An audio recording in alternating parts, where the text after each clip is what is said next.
فرمایا محبوب سبحانی قطب ربانی سیدنا شیخ عبدالقادر جیلانی قدس اللہ سرور۔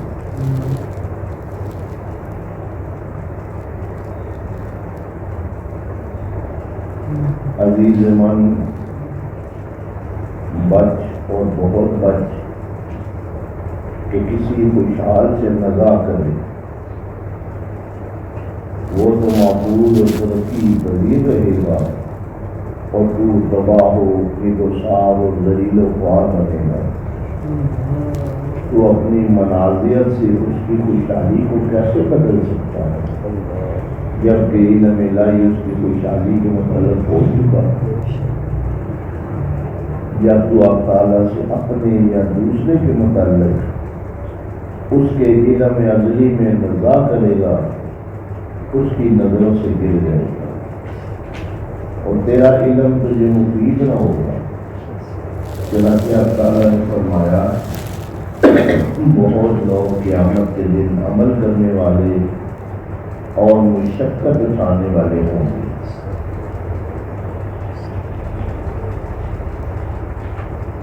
اب اللہ سے توبہ کرو،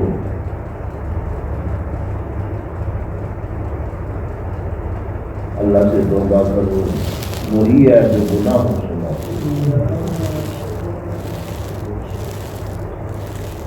کسی مصیبت کے سبب جس کو اللہ تیری جانب نازل فرمائے، اللہ کو مقصود بنانے سے باز مت آ، اس کے دفعہ مصیبت کا منتظر رہ اور مایوس نہ ہو۔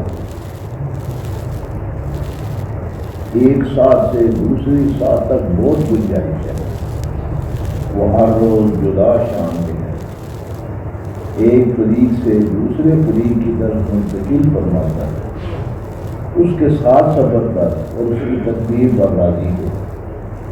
کیا خبر کہ شاید اللہ اس کے بعد کوئی اور بات پیدا کر دے۔ جب تو صبر کرے گا تو وہ تجھ سے مصیبت کو ہلکا کر دے گا اور تیرے لیے ایسی صورت پیدا فرما دے گا جو اس کو بھی پسند ہوگی اور تجھ کو بھی پسند ہوگی۔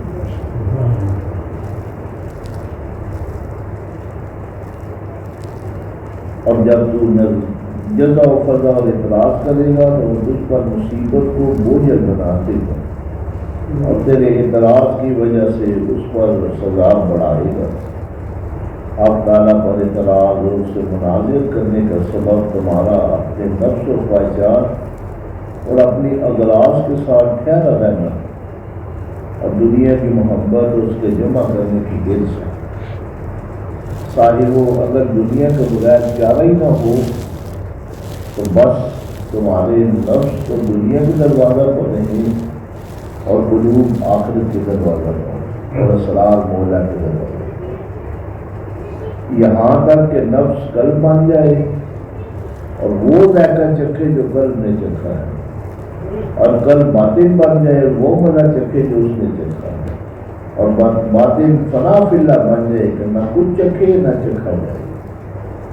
اللہ اسے زندہ فرمائے اپنے لیے نہ کہ غیر، بس اس وقت وہ کیمیا بن جائے گا، اس کا ایک درہم 1000 مثقال تانبا میں پڑے گا تو سب کو سونا بنا دے گا۔ بس یہی اصلی و پائیدار و منتہائی مقصود ہے۔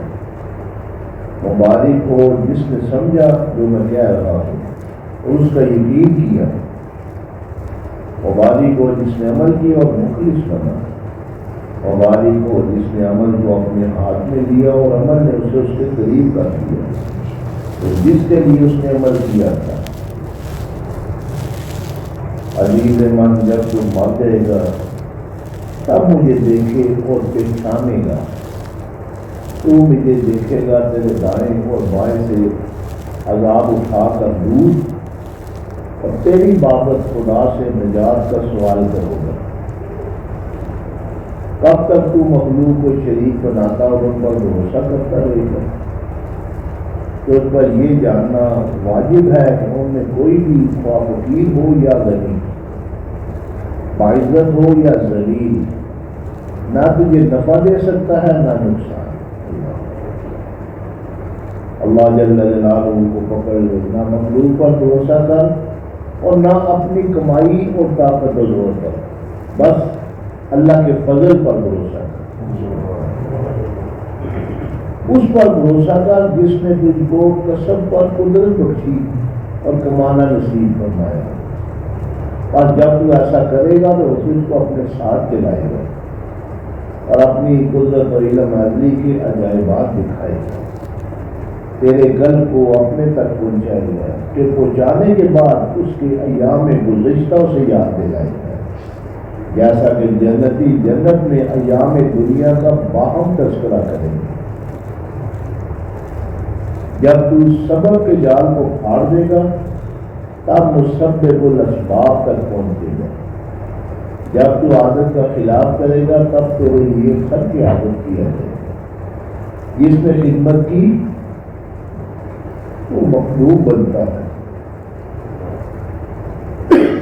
اور جس نے اطاعت کی وہ مطاع بنایا جاتا ہے، جس نے اکرام کیا اس کا اکرام کیا جاتا ہے، جس نے قرب چاہا وہ مقرر بنا، جس نے تواضع کی اس نے رفعت پائی، جس نے سخاوت کی اس پر سخاوت کی جاتی ہے، اور جس نے اس نے ادب اختیار کیا وہ خدا کا مقرر کیا، اس میں ادب تجھے قریب قرب بخشے گا اور سور ادب بول ڈالے گا، اس میں ادب طاعت خدا ہے اور سور ادب اس کی معصیت ہے۔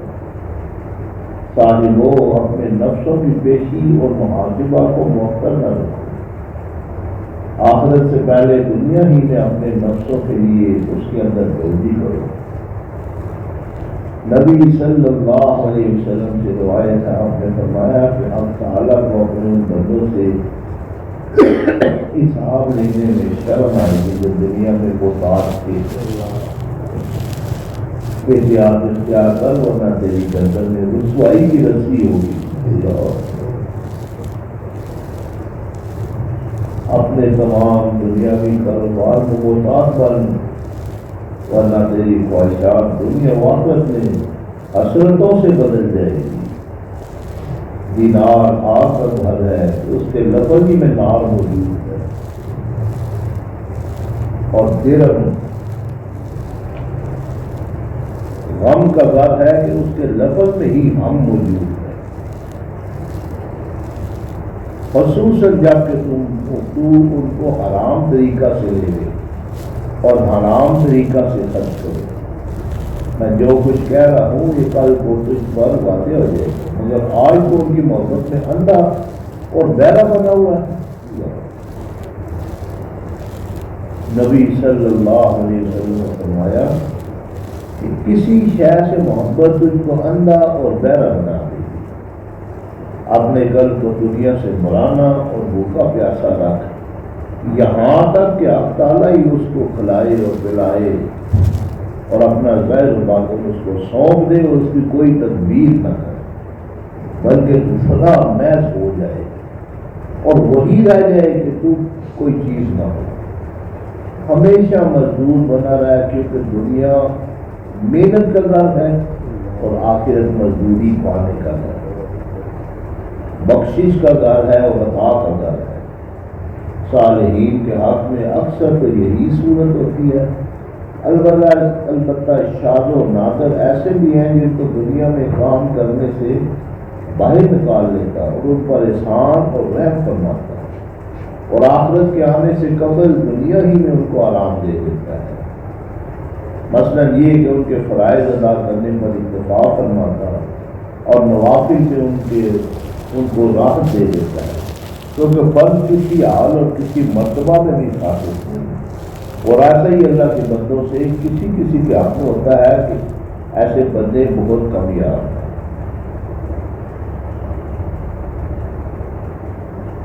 عزیز من، ظاہر من اور مال و جائے دنیا سے رک کے دنیا ہی میں راحت پائے، اور اگر دنیا تیرے مقصود میں ہوگی تو پہنچے بغیر نہ رہے گی، اور اس وقت تیرے پاس تیرے مقصوم، تیرے معزز و مکرم اور مسئول ہونے کی حالت میں تجھے پہنچے گے۔ کہ اپنے قبول کرنے کی خود اس سے درخواست کریں. نفس و ہوا کے ساتھ مت کھا کہ یہ حجاب ہے جو تیرے قلب کو تیرے پروردگار تک پہنچنے سے روک دے گا. مومن اپنے نفس کی خاطر اور اپنے نفس سے نہیں کھاتا اور نہ اس کی خاطر پہنتا یا کوئی دنیاوی نفع اٹھاتا ہے، بلکہ طاعت الہی کی قوت حاصل کرنے کے لیے کھاتا ہے. اسی قدر کھاتا ہے جو اس کے ظاہری قدموں کو خدا کے سامنے جمائے رکھے. وہ بحکم شرع کھاتا ہے، نہ کہ بحکم ہوائے نفس، اور ولی بحکم الہی کھاتا ہے. اور بدن جو کتب کا وزیر ہوتا ہے بفضل الہی کھاتا، اور کتب کا کھانا اور سارے کاروبار نبی صلی اللہ علیہ وسلم کے کھانے اور کاروبار کی مثل ہے. اور ایسا کیوں نہ ہو جب کہ وہ آپ کا غلام، نائب اور آپ کی امت میں آپ کا خلیفہ. وہ خلیفہ پیغمبر ہے اور خلیفہ خدا ہے. یہ خلیفہ باطنی ہے، اور امام المسلمین جو رعایا کا بادشاہ ہوتا ہے وہ خلیفہ ظاہری ہے، اور وہی ہے جس کی مطابقت اور رعایت کا ترک کسی مسلمان کو حلال ہے. اور بعض کا قول ہے کہ امام المسلمین اگر عادل ہو تو وہی قطب وقت ہوتا ہے. اس معاملہ کو آسان نہ سمجھو. تم بعد وہ فرشتے تعینات ہیں جو تمہارے ظاہری افعال کو محفوظ رکھتے، اور حق تعالیٰ تمہارے باطنی افعال کو محفوظ رکھتا ہے. تم میں کوئی ایسا نہیں جو قیامت کے دن اس صورت سے لایا نہ جائے. جو فرشتے جو اس پر دنیا میں تعینات اور اس کی نیکیاں اور بدیاں لکھتے تھے اس کے سامنے ہوں گے، اور ان کے ساتھ 99 رجسٹر ہوں گے کہ ہر رجسٹر اتنا لمبا چوڑا ہوگا جہاں تک نظر جاتی ہے، کہ اور میں اس کی نیکیاں اور بدیاں جو کچھ بھی اس سے صادر ہوا تھا سب درج ہوگا. بس اس کو سب کے پڑھنے کی تکلیف دی جائے گی تو وہ ان کو پڑھے گا، اگرچہ دنیا میں لکھنا پڑھنا نہ جانتا، کیونکہ دنیا حکمت کا گھر ہے. پڑھنا سیکھے بغیر کسی کو پڑھنا نہیں آتا. اور آخرت قدرت کا گھر ہے کہ نہ خواندہ بھی بقدرت خدا سب کچھ پڑھ سکے گا، اور اس لیے ہر بے پڑھا بھی اپنا نامہ اعمال پڑھے گا. دنیا اسباب اور اوزاروں کی محتاج ہے، اور آخرت اس کی محتاج ہے. جب تم میں سے کوئی رجسٹروں کی کسی تحریر کا انکار کرے گا اس کے عذاب ہو جائے گی، اور ہر علیحدہ علیحدہ بتائے گا جو اس نے دنیا میں کیا تھا. تو میں بڑے معاملہ کے لیے پیدا کیے ہوئے اور تم کو خبر نہیں. انسان بظاہر غور کرے تو دنیا کے لذات اور خواہشات کے لیے اپنی آخرت کو برباد کرے. الیوم نختم علی افواہہم، وہ آج کے دن قیامت جو ان کے منہوں پر مور لگا دی ہے، یہ منہ نہیں ہوگی. وتکلمنا ایدیہم وتشہد ارجلہم بما کانوا یکسبون، اور یہ ہاتھ اور پاؤں بولیں گے اور شہادت دیں گے کہ ان کے ساتھ چل کر جو جو برائی کی اور پکڑ کر جو جو برائی کی، جس عزم نے جو برائی کی اس دن اس کو زبان دی. اور انسان کہے گا کہ عذاب ہو رہے ہیں. قالوا انطقنا اللہ الذی انطق کل شیء، کہیں گے کہ آج اس نے سب کو جس نے گویائی بخشی، آج اس نے ہم کو بھی گویائی بخش دی. مالک ہے، قدرت کا مالک ہے. ہر انسان کو، پرندے کو، جانور کو اس نے بولنا سکھایا، اس کو زبان عطا کی. اس طرح یہ اعضاء کو بھی قیامت کے دن وہ زبان عطا فرمائے گا، اور منہ خاموش ہوں گے اور یہ عذاب ہو رہے ہیں. اور اس وقت انسان کہے گا کہ میں نے تمہاری لذت کے لیے، تمہاری خواہشات کے لیے، تمہاری تمنائیں و آرزوئیں پورے کرنے کے لیے یہ سب کام کیے. اور آج تم ہی میرے خلاف سرکاری گواہ بنے ہوئے. وہ کہیں گے کہ قالوا انطقنا اللہ الذی انطق کل شیء. آج وہ ہم کو بلوا رہا ہے جس نے ہر شے کو کوئی ہم یہاں کچھ بھی چھپا نہیں سکتے. مالک ہے اور مالک کے سامنے کسی کی جرت نہیں کہ وہ اپنے کسی امر سے کسی بھی بات سے انکار کر سکے. اور اس کا پہلے وقت پر بھی آج دیکھ لیں کہ ہر چوک میں کیمرے لگے ہوئے, ہر گھر کے باہر کیمرے لگے ہوئے. موٹر وے پہ جائیں وہ فوٹو لیتے ہیں, انکار کرو تو وہ دکھا دیتے ہیں, شکلیں بھی آ جایا کرتی. یہ تو چھوٹی سی ٹیکنالوجی ہے. اور مالک جس نے ہر شے کو بنایا ہے, دن رات کے ہر عمل کو اس نے ریکارڈ کیا ہوا ہے. یعنی ایک فرشتہ ہے جو روح زمین پر جتنے درود پڑھنے والے ہیں ان کا درود پاک اکٹھا کرتا ہے اور نبی پاک صلی اللہ علیہ وسلم کی بارگاہ اقدس میں پیش کرتا ہے. یہ فلاں ابن فلاں نے آپ کی بارگاہ میں درود و سلام پیش کیا. اب ایک کتنی مخلوق ہے, لاکھوں کروڑوں روزانہ ایک وقت میں پڑھ رہے ہیں, کیونکہ نماز تو کہیں بھی نہیں رک رہی. روح زمین پر ہر وقت اذان ہو رہی ہے اور ہر وقت سجدہ رہی, ہر وقت جماعت ہو رہی ہے. تو درود پاک تو کسی وقت رک ہی نہیں رہا. اور جو عاشق ہے تو 2000 پڑھ رہے, کو 5, کو 10,000, کو 50,000 روز پڑھ رہے ہیں, ایسے بھی موجود ہیں. تو درود پاک تو کہیں بھی. اب اس فرشتے کو اللہ نے اتنی طاقت عطا فرما دی کہ روح زمین کے ہر شخص کا درود اکٹھا کرتا ہے اور اکٹھا کر کے حضور کی بارگاہ میں پیش ہوتا ہے. ایک فرشتہ. اللہ تعالیٰ کتنی قدرتوں کا مالک ہے. اور یہ تو ایک فرشتہ ہے جو صرف اکٹھا کر رہا ہے. واللہ علیم بذات, وہ سینوں کے ویدوں کے بھی جانتا ہے. ہماری خواہشات دل کے اندر تہ خانوں میں جو خواہش موجود ہے, کوئی بھی عمل کرتے ہیں اور عمل کرنے کے ساتھ خود کو کہتے ہیں کہ میں نے یہ اللہ کے لیے کیا, لیکن دل کے وہ چور خانے میں کیا ہے, تھوڑی سی نمود و نمائش بھی ہے. دیکھنے والوں میں واہ واہ بھی ہوتی, دیکھنے والے کہ کیا خوب عبادت کرتے ہیں, کیا خوب نماز پڑھتے ہیں, کیا خوب اس نے رب کی بارگاہ میں پیش کیا. حالانکہ وہ خود کو بھی سمجھا رہا ہے کہ نہیں, میں نے جو عمل کیا یہ صرف ذات خدا کے لیے کیا, لیکن اس اندر جو بات ہے نا خود جانتا ہے. ایک دل کے چور خانے میں بالکل تہ میں بیٹھ کے وہاں ایک چیز موجود ہے کہ دیکھنے والوں نے دیکھا تو کیا بابا مرعوب ہو گئے کہ کیا چیز اس نے رب کی بارگاہ میں پیش کی, کیسی عبادت کر رہا ہے. وہ جو اندر کے خانے ہیں نا وہ بھی وہ جانتا ہے, ان نیات کو بھی وہ جانتا ہے جو انسان بعض دفعہ خود بھی بھول جاتا ہے. یعنی انسان بالکل ان چیزوں سے جدا ہو جاتا ہے, لیکن اندر کے خانے میں ایک علیحدہ چیز جگہ ہے. وہ کبھی کبھی انسان کو خود بھی نہیں پتہ چلتا کہ دل کے وہ کس خانے میں وہ چیز موجود ہے. اور وہی اصل تعلقات ہے بندے اور والا. وہ تعلق کبھی بھی ختم نہیں ہوتا.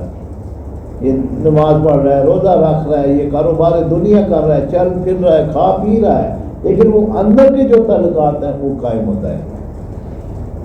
لی مع اللہ وقت, میرا اللہ کے ساتھ ایک خاص وقت ہوتا ہے. نہ کوئی مقرر فرشتہ اور نہ کوئی نبی مرسل اس وقت درمیان میں, وہ میں ہوتا ہوں اور میرا اللہ ہوتا ہے. تو اللہ تبارک و تعالیٰ نے ہر ایک کے اندر وہ چیز رکھی ہوئی ہے. اور انہی خانوں میں یہ خانہ بھی ہے کہ انسان بظاہر عمل اللہ کے لیے کر رہا ہے, لیکن کسی خانے میں تھوڑا سا اس کے اندر وہ چیز آ جائے. اور اب دنیاوی مسائل ہے کہ ایک من دودھ لے لیں اور لیمو کے 4-5 قطرے ڈال دیں, سارا دودھ ہے فوراً وہ دودھ. اسی طرح جو خالص کر کے جو اس کی بارگاہ میں پیش کیا جاتا ہے وہ خالص کو پھر قبول بھی کیا.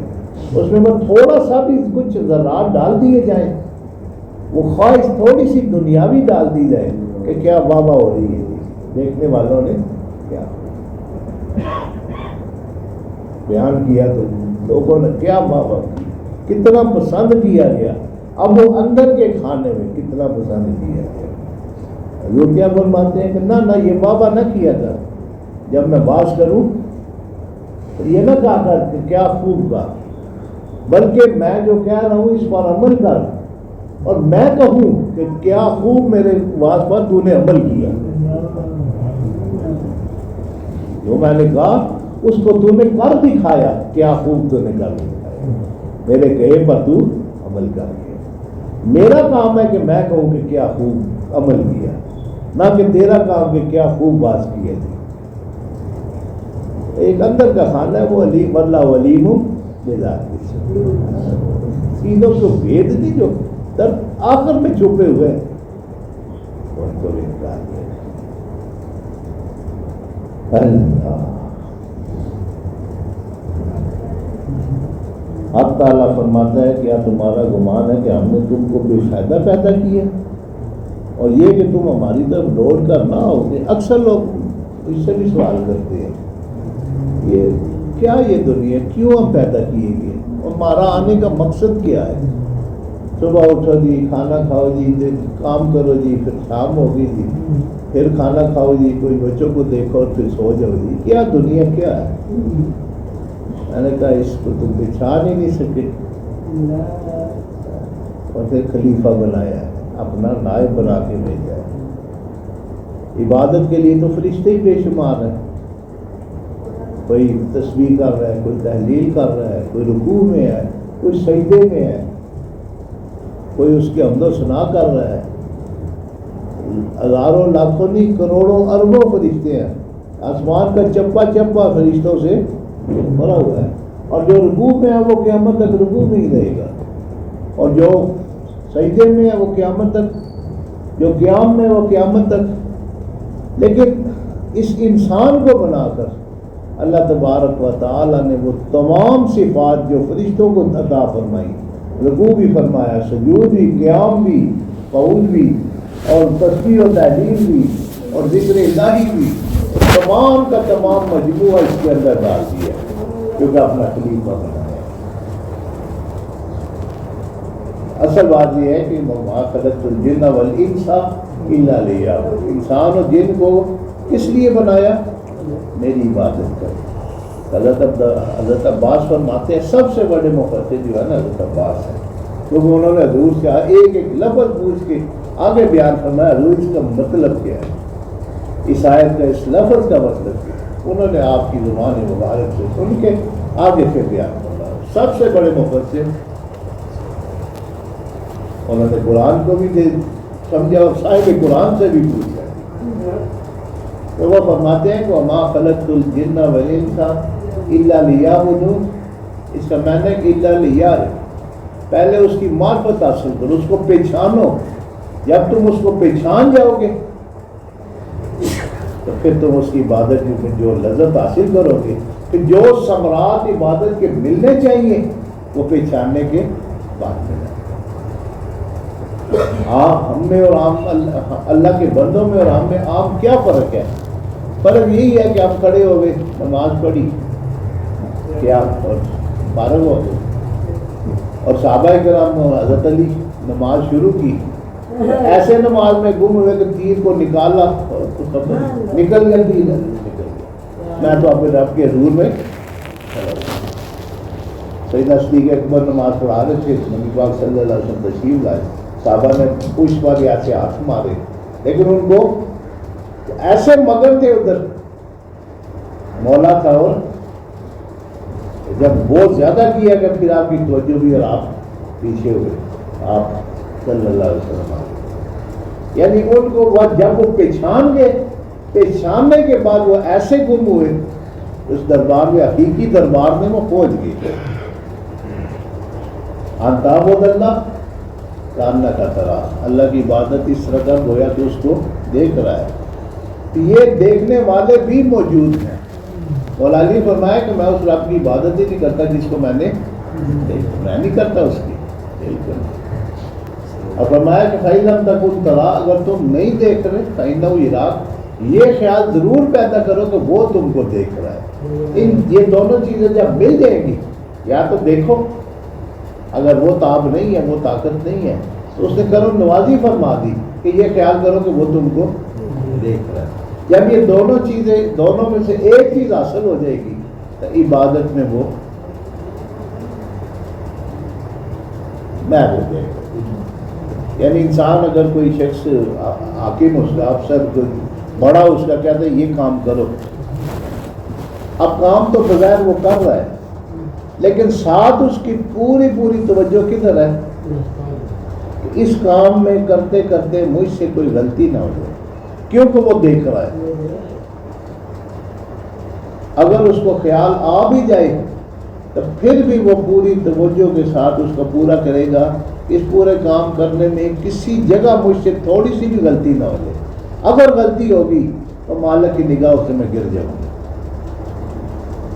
اللہ کی بندے یہ چیز مد نظر رکھتے ہیں، وہ سامنے رکھتے ہیں کہ میرا مالک یا میں اس کو دیکھ رہا ہوں. اب وہ دیکھ رہا ہے تو اس کی نماز کیسی ہوگی؟ اور اگر یہ خیال آ گیا کہ وہ مجھ کو دیکھ رہا ہے اور میری کوئی ایسی حرکت، میرا کوئی ایسا لفظ، میرا کوئی ایسا رکوع و سجود، اس میں کوئی غلطی نہ ہو جائے، کوئی تیزی نہ ہو جائے، کوئی ایسی بے ادبی نہ ہو جائے، کوئی دل کے اندر ایسا خیال ہی نہ آ جائے، تو پوری توجہ اس طرف رہے گی. جب تک وہ پہچانے گا نہیں تو عبادت کر نہیں سکے. اللہ لیا رہے تاکہ مجھ کو پہچانو.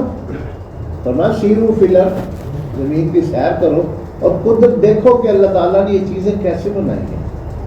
اور جب تک یہ چیزیں دیکھتے چلے جب وہ سیر کرو گے، قدرت دیکھو گے، تو تمہارا ایمان اور کبھی ہوگا. افلا یتدبرون القرآن، تم یہ قرآن پر غور و فکر کیوں نہیں کرتے؟ اللہ تعالیٰ نے ہر چیز کو کھول کے آج جتنے بھی تجربے کر رہے ہیں پوری دنیا میں، بغیر وہ مسلمانوں کے خلاف ہیں، لیکن جتنے جو نئے تجربے وہ قرآن پاک سے حاصل کر کے کرتے ہیں. ایک ایک چیز اللہ تعالیٰ نے اس میں واضح فرما دی. لیکن وہ کیا ہے؟ ختم اللہ علی قلوبہم وعلی سمعہم وعلی ابصارہم. اللہ تعالیٰ نے کانوں پر، آنکھوں پر، منہ پر وہ مورے لگا دیے، دلوں پر مورے لگ چکی ہیں، وہ حق کو قبول نہیں کرتا. لیکن ابو جہل ہے ساری زندگی حضور کو دیکھتا رہا، چہرہ مصطفیٰ صلی اللہ علیہ وسلم روشن چہرے کو دیکھتا رہا، نور کو دیکھتا رہا، لیکن دل کے اندر وہ پھر جتنے معجزات اس نے دیکھے کسی اور نے نہیں دیکھے. بچپن سے لے کر جب تک وہ دنیا سے واصل جنم نہیں ہوا اس وقت تک وہ حضور کو دیکھتا رہا. اور فرماتے ہیں کہ جب اس کا حساب و کتاب لیا جائے گا، فرماتے ہیں جب وہ مرا اور مرنے کے بعد پوچھا گیا کہ ان کے متعلق کیا کر سکتے تو میں نہیں پہچانتا ہوں. ساری زندگی وہ جو دوسری آنکھیں نہ لے یار خون والی آنکھیں وہ اس کو حاصل نہیں ہے. اب دیکھیں گے انسان جب کلمہ طیبہ پڑھتا ہے، شاید آپ نے مشاہدہ کیا ہو، میں نے کیا ہوا ہے کہ اکثر بندے آئے کلمہ پڑھنا ہے، آ جاؤ، جب وہ آ کے بیٹھے تو ان کے ساتھ سخت ترین بدبو آ رہی تھی ان کے پاس، حالانکہ وہ نہا دھو کے صاف کپڑے پہن کے آئے لیکن ان میں بدبو آ رہی. اور جب بیٹھے کلمہ طیبہ پڑھا، پڑھنے کے بعد ظاہر سب مسافے کرتے ہیں، کوئی معانقہ کرتا ہے مبارک ہو جی، یکدم اسی وقت وہ بدبو غائب ہو گئی. وہ کفر کی جو بدبو تھی نا، وہ کلمہ طیبہ نے ایک مرتبہ زبان سے ادا کرنے سے وہ ساری کی ساری ایسی غائب ہو گئی، پھر پتہ ہی نہیں چلا کہ بدبو تھی بھی کبھی کہ نہیں. حالانکہ ابھی وہ بیٹھا ہے، ابھی اس کے پاس سے بدبو آتی ہے، ابھی اس نے کلمہ نہیں پڑھا. جب پڑھ کے فارغ ہوئے، مسافہ کیا، معانقہ کیا، مبارک دی، سب کچھ. اسی طرح انسان جب ان چیزوں کو حاصل کر لیتا ہے، وہ معرفت حاصل ہو جایا کرتی ہے، پھر یہ تمام چیزیں جو نا اس سے ہٹ جائیں. یہ سستیاں، یہ غم، یہ ہو دیگر تفکرات سب ختم ہو گئے. لیکن اسی وقت ہے جب وہ اس ذات خدا کو پہچان لے، اور جو پہچان جایا کرتا ہے پھر وہ کامیاب. بنی اسرائیل میں پہلے وقتوں میں میاں بیوی تھے بڑے عابد و زاہد. سورۃ کہف میں بھی اللہ تعالیٰ فرمایا نا کہ وہ ان کا باپ نیک آدمی تھا. وہ دیوار جو آپ نے بنائی 2 بچوں کی، فرمایا نا بکان ابو ابا، ان کا باپ نیک آدمی، کوئی کہتے 7ویں پوش میں، کوئی کہتے 14ویں پوش میں کوئی نیک انسان ہے، اللہ تعالیٰ ان کی قدر ترقی فرمایا کرتا ہے. تو بنی اسرائیل میں بڑے نیک بندے تھے، میاں بیوی بہت عبادت گزار، پہلے وقتوں میں 900 800 1000 سال عمر ہوا کرتی. جب ان کی عمر 80 سال رہ گئی، اللہ تعالیٰ نے فرشتہ بھیجا، جب ان کو خبر کر دو کہ تمہارے 80 سال باقی رہ گئے ہیں زندگی کے، اور 40 سال تمہارے خوشحالی کے اور 40 سال تمہارے تنگی کے ہیں،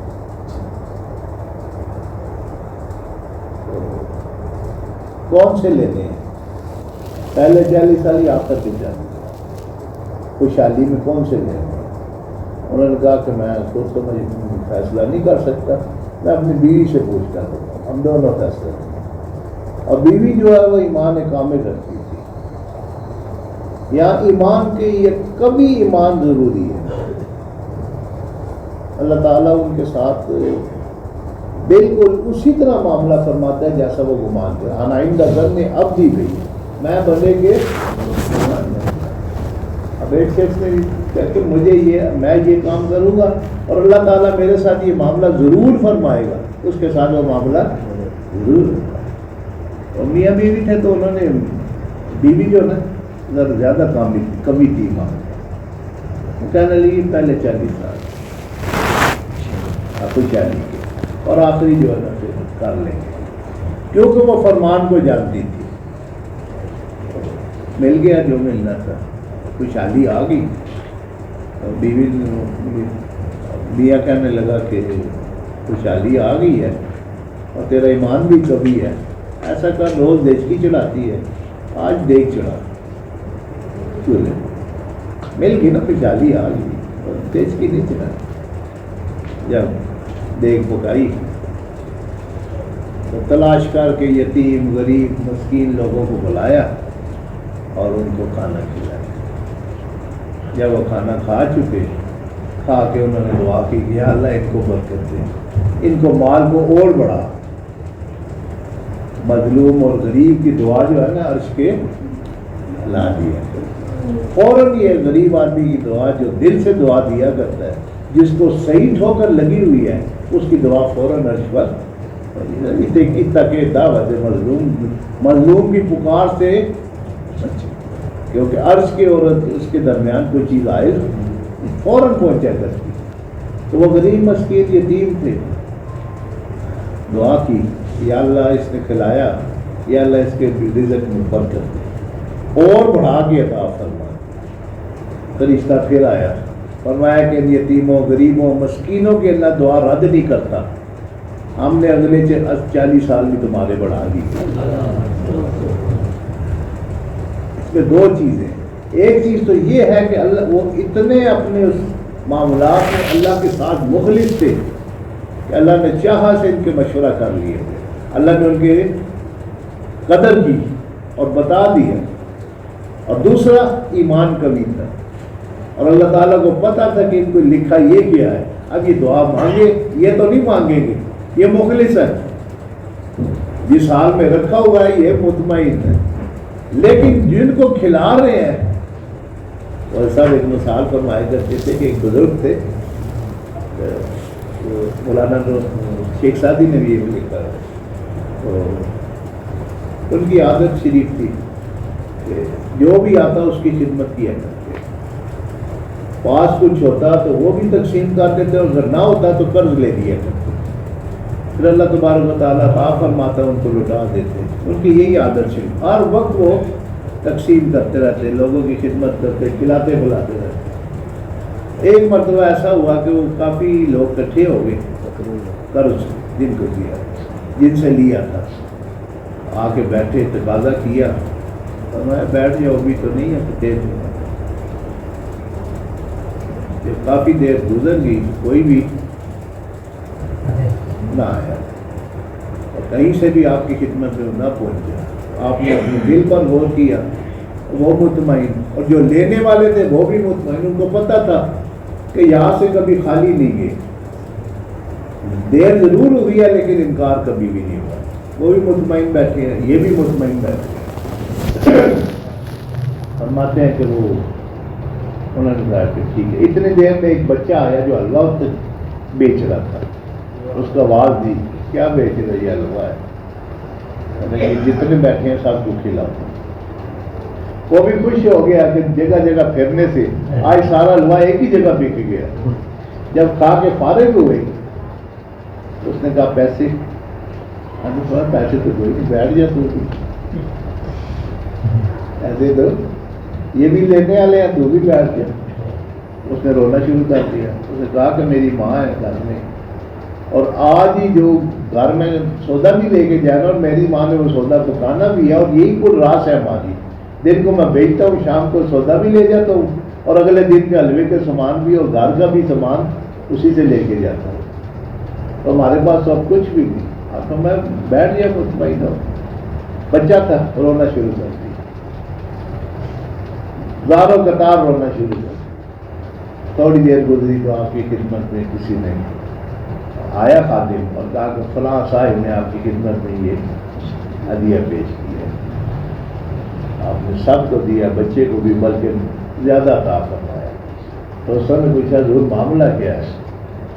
فرمانے لگے بات یہ ہے کہ اس وقت جو کیفیت تھی میں بھی مطمئن تھا اور لینے والے بھی مطمئن.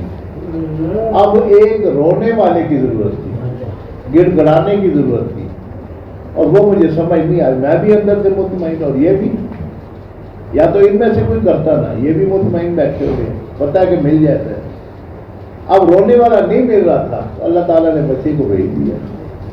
اب جب وہ رویا تو رحمت خدا بندی جوش میں آئی, اور ان سب کا بھی دے دیا.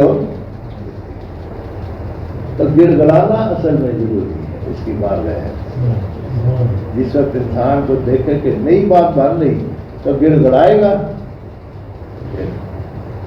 ہر کجا آب رواں سبزہ ببر, ہر کجا اشک رواں رحمت بر. جہاں بھی پانی گزرے گا وہاں سبزہ ہو جائے گا. دیکھیں نا برسات ہے نا, جدھر بھی جائیں گے آپ کو سبز گھاس نظر آئے گا. ایسی زمین جو بالکل سفید ہوا کرتی ہے, دل کچھ بھی نہیں, آج اس پر بھی گھاس ہوا ہوا ہے.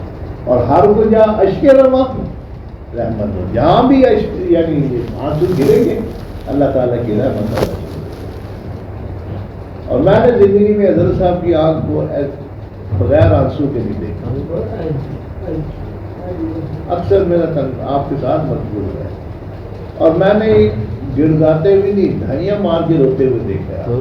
اللہ اس آخر عمر میں بھی میں دیکھا ہے, کمرے میں, اور ہچکیاں بن گئی ہیں آپ کے روتے روتے.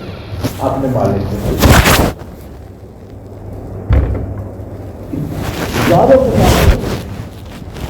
یہ تو ایسے معاملات ہیں جو میرے سامنے ہیں. کبھی کبھی وقت میں بند کمرے کسی کو داخل نہیں ہونے دیتے, وہاں کیا معاملات تھے, کیا چیز تھی وہ گڑ گڑانا. رحمت خدا بندی کو کیسے نہ دے. آج مخلوق خدا آپ کو یاد کرتی کیوں؟ رحمت خدا بندی 24 گھنٹے آپ پر برستی. کل بھی ایک دوست ملے پرانے, وہاں سے آئے, میں نے مل گیا کیا لگتے ہیں, میں نے ایسا کر رہا ہوں, او اچھا اچھا, آگے بڑا میرے ہاتھ چومنے شروع کر دی. میں کیا کر رہے, میں کرنے نہیں روز پہ میں آپ کے نہیں ہاتھ چوم رہا, ان کی چوم رہا. وہ درویش لوگ خدا اس طرح یاد. وہ کیا وجہ تھی؟ اللہ کی ذات اندر موجود, وہ موجود تھی اور اب بھی موجود ہے. جہاں میں جاتا ہے رسول کا نام لیا جاتا ہے وہ کھڑے ہو جاتے ہیں, ادب و احترام دے. یہ کیا وجہ ہے؟ ذات خدا کے ساتھ تعلق کو مضبوط کیا, اور جب مضبوط کر لیا تو پھر وہ دامن کو جب پکڑ لیتا ہے, اپنا آپ اس کے سپورٹ کر دیا, پھر دونوں جانوں میں اس کا ہاتھ نہیں چھوڑیں گے. اللہ تبارک و تعالیٰ مجھے نبی پاک صلی اللہ علیہ وسلم کی سچی محبت اور کامل غلامی عطا فرما، کیونکہ ہماری نجات کا ذریعہ، ہمارا قرب خدا بندی کا ذریعہ ذات مصطفیٰ کی اطاعت ہے، ذات مصطفیٰ سے محبت ہے۔ یا اللہ یہ محبت عطا فرما تاکہ تو بھی ہم کو قبول کر، حضور بھی قبول فرما، حضور کے غلام بھی قبول فرما۔ مولا کریم جو کچھ پڑھا سنا گیا اور الہ اس پہ عمل کی توفیق عطا فرما۔ اور اس پاک نے فرمایا کہ جو میں کہتا ہوں تو اس پر عمل کر، کہ میں کہوں کہ کیا ہوں۔ واہ یا اللہ وہ چیز ہم کو بھی عطا فرما، جو کچھ حضور نے فرمایا اس پہ عمل کرنے کی توفیق عطا فرما، اعمال میں اخلاص نصیب فرما، ان اعمال کو قبول فرما۔ اللہم انا علی ذکرک و شکرک و حسن عبادتک برحمتک سیدنا۔